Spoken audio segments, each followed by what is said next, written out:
does Tupac Amaru Shakur mean? Okay, it means, I was named after this Inca chief from South America whose name was Tupac Amaru, but it's a lot of people named Tupac Amaru. It's like a whole tribe named Tupac Amaru. So my mom named me after this Inca chief, and I think the tribal breakdown means like intelligent warrior, something like that. But I see. he's a deep dude.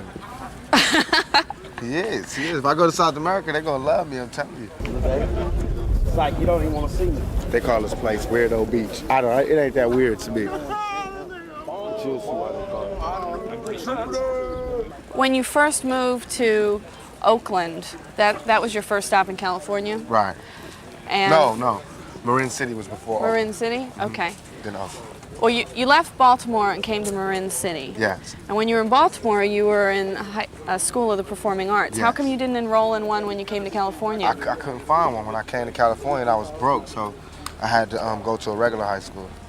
But you eventually dropped out, right? Yeah, sure did. I didn't have enough credits. Like, everybody was about to graduate. I went into the 12th grade, was about to graduate, everything. Right before I was about to graduate, they was like, you got to come back next year and get a health credit and a physical education credit. And I was like, oh, hell no. I had just barely made it out with money coming to school and lunch money and all that. I said, I got to get paid. I got to find a way to make a living. So I dropped out, knowing that I would have graduated. It wasn't no big thing. Not to say that y'all shouldn't graduate, but for me at that particular time, it was more important that I find somewhere to live. But you did get your GED. You moved out on your own. Mm-hmm. And what did you get as far as a job is concerned? What did you do when you stopped going to school? I only had 2 jobs ever in my life. One was in Round Table Pizza.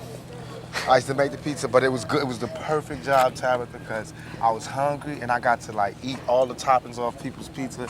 That's why, because everything is right there. Could you imagine? I was making pizzas on the side, bringing pizzas home. I'm calling in my own deliveries. You know?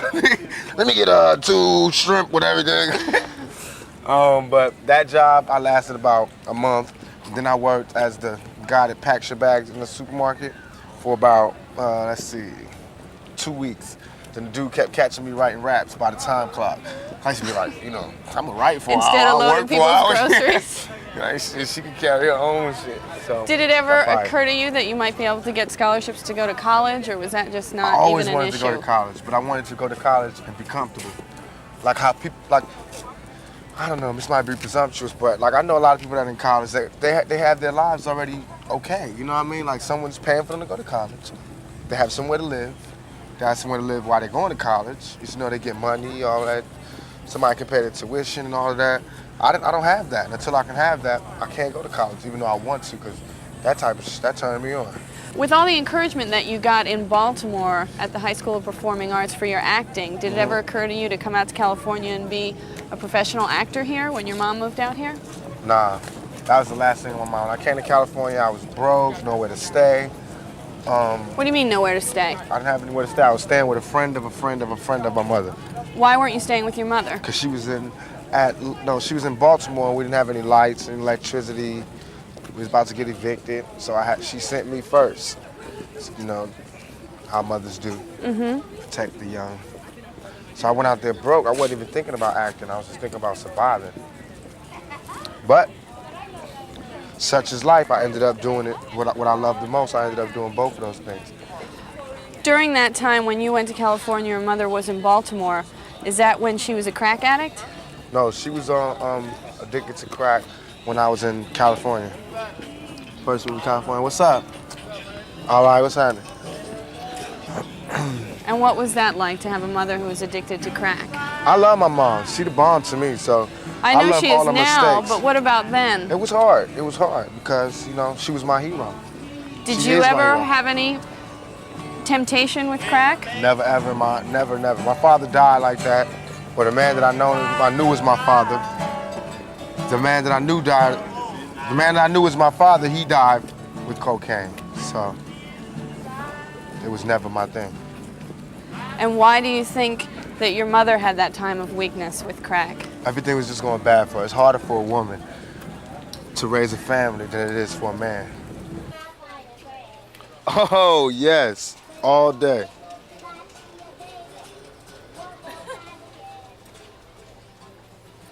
What you think? A little bit of me? Tip it to the side, a little something, something?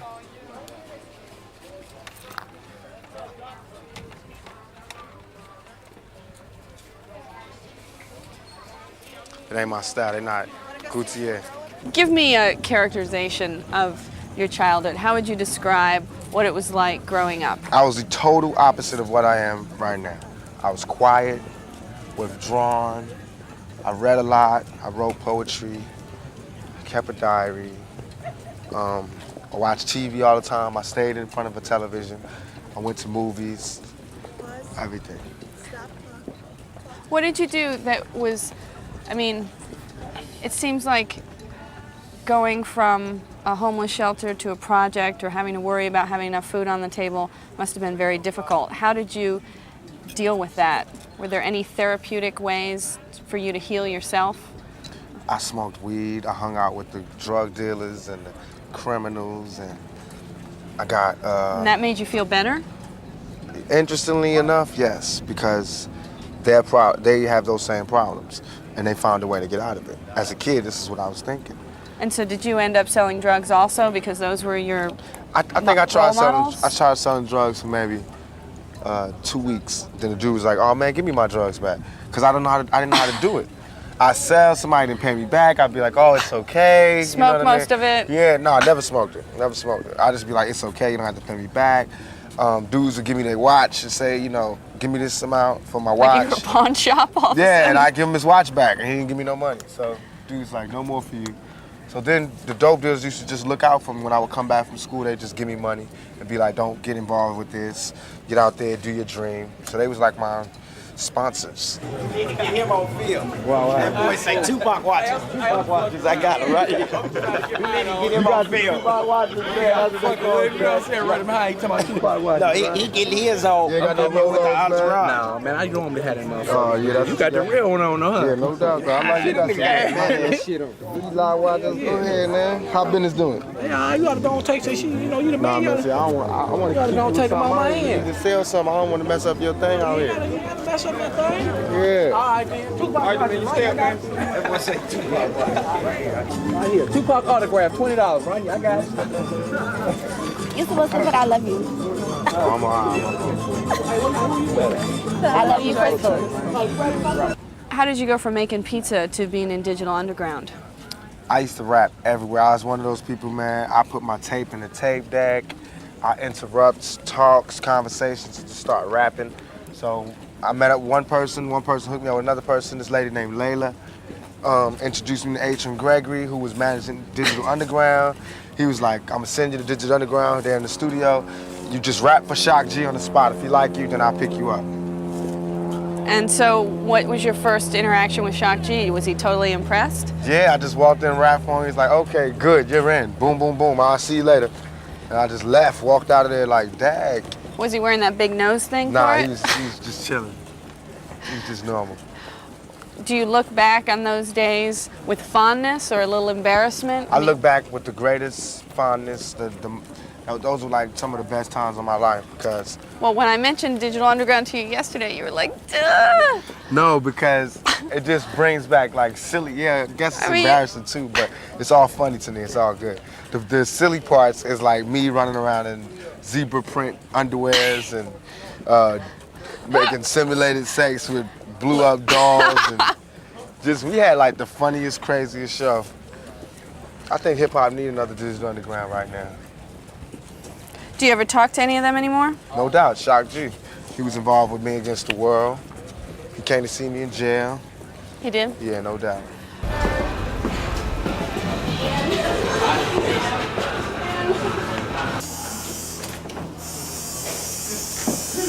How long you think it's gonna take? 10 minutes. Okay.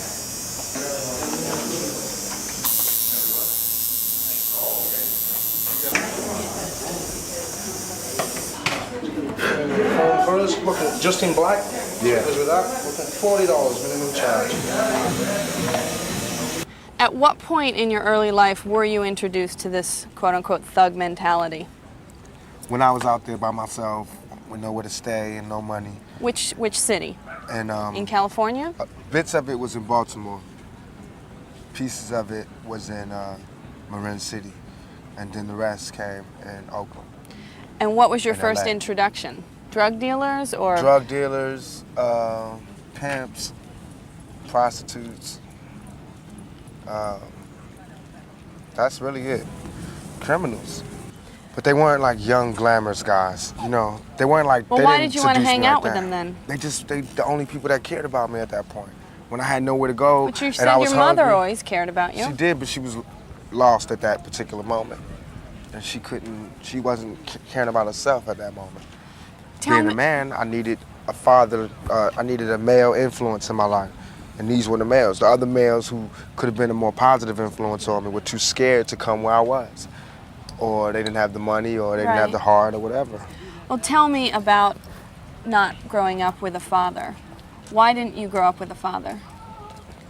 It's not just me, it's a lot of people, but I In your didn't because, I mean, the times that I came up in was like the late 60s, they were still having free love. You know, they was just hitting what they was hitting. And my mother got pregnant and wasn't really getting with the guy that She was got her married to pregnant. someone else at the time, No, she right? wasn't married. No? My mother was out just living her life. Thank you, I appreciate it.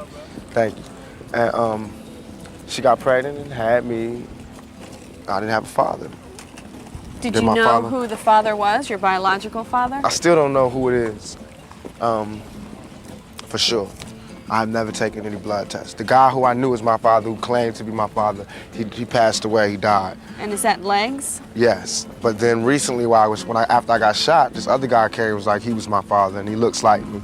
He been in the jail to see me. His kids look like me. Well, what was that like? That was the bug out. I just woke up and he was standing over me. So In jail? when I was in the hospital,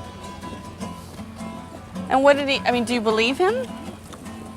I do in a way because he looks like me and his kids look like me. Why don't you get a blood test to find out? It's scary. Is it pointless now? In a way. I mean, I'm not gonna love him anymore or love him any less. So it's pointless. Did he explain why he left? Yeah. What did he say? It was personal. It wasn't, I don't want to Okay. put his word. I'll tell everything about me, but I Right. don't want to No, that's give fine. out his business. That's cool. Can you tell me why you looked at legs as your father? Because the way my mom's told me was like, he didn't even care. He was like, yo, because he slept with her around the same time. So he was like, you had a kid? She was like, yeah. He came and saw me in the bed. I had a real big head when I was a little kid. Same thing like right now. And he's like, oh, that's my son. No blood test, nothing. He was just like, that's my son. Took care of me, gave me money. But he was like a criminal too. He was a drug dealer out there doing his thing. And so he only came, bought me money, material things. You said that you had to go through a lot of tough times on the streets and you had to suffer a lot of abuse as a child. What Yeah. kind of specific abuse are you talking about? I'm gonna write a book and tell everything. So you're not going to tell me? Then I wouldn't get are no- we talking... Then I wouldn't get no money for my pain. I'd rather write a book about it. Get paid for my You don't pain. count all those #1 albums as money for your pain? Yeah, but I want to write about it to be deeper. All right. All right. Your mother has said that Tupac is always... Your mother said Tupac has always been the person who makes up the game. Yeah. Do you know what she meant by that? I don't know what she meant, but How do you interpret it? that I puts it down. You what? I put it down. I put it down. If it's about rap music, if it's about acting, whatever, I want to get into the head seat, to the front seat. So I do what I got to do to get to the front seat. I work hard. I got to be involved. I got to excel at it. It can't be a small thing. It got to be a big thing. And I believe that I'm a natural born leader. I don't really take orders. I can take orders because I'm a good soldier, but I like to give orders. I like to say, I like to follow my own heart, but I don't like to control other people. Right. I think everybody should be the leader. Mm-hmm. Well, that's why it confuses me. It seems like those characteristics are the characteristics of somebody who would want to find out who shot them. I don't understand why you can take 5 bullets and not be doing everything in your power to find out who did it. Because I'm saying, and then what do I do? Do you not believe that there's justice? Do you not And then believe what you do I have do a when I shot? find them? And then what do I do when I find them? Press charges. But Attempted murder. the police know who shot me. And you don't believe that they're doing all they can to do that? They're not doing everything they can to do that. They know who shot me. I already know who shot me. Number one. Number two, But if it's like everybody knows who shot me. The police know who shot me. I don't if have they no know problems. who shot you, how come you don't know who shot you? Because They won't tell you? No, it's just, I don't know. That situation with me is like what comes around goes around. Karma, I believe in karma. I believe in all of that. I'm not worried about it. You know, they miss. I'm not worried about it unless they come back. All right. That's one of them. Oh. Let me put in the bag for you? Yeah. All right. And by the way, no tax for you. Oh, that's okay. You know what? You my homeboy. Come in. What's up? All right, how you? Stop by some incense, man. Make me rich, man. Man, I got so many incense, I'm starting to stink. Some of it, man. All right. What's up? All right. You grew up without a father.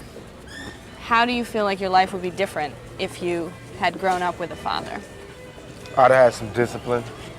I'd have had more confidence. You seem pretty confident to me. Now I am. Because now I believe that I'm my own man. And I'm a man. You know, money gave me confidence. The screams of the crowd gave me confidence. But before that, I was a shell of a man.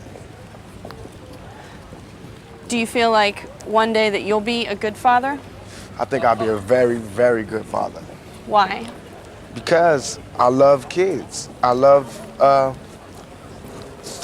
innocence. It just does something to my chest. The innocence that they have and how they look up to you and how you can't do no wrong to them. And I love that, man.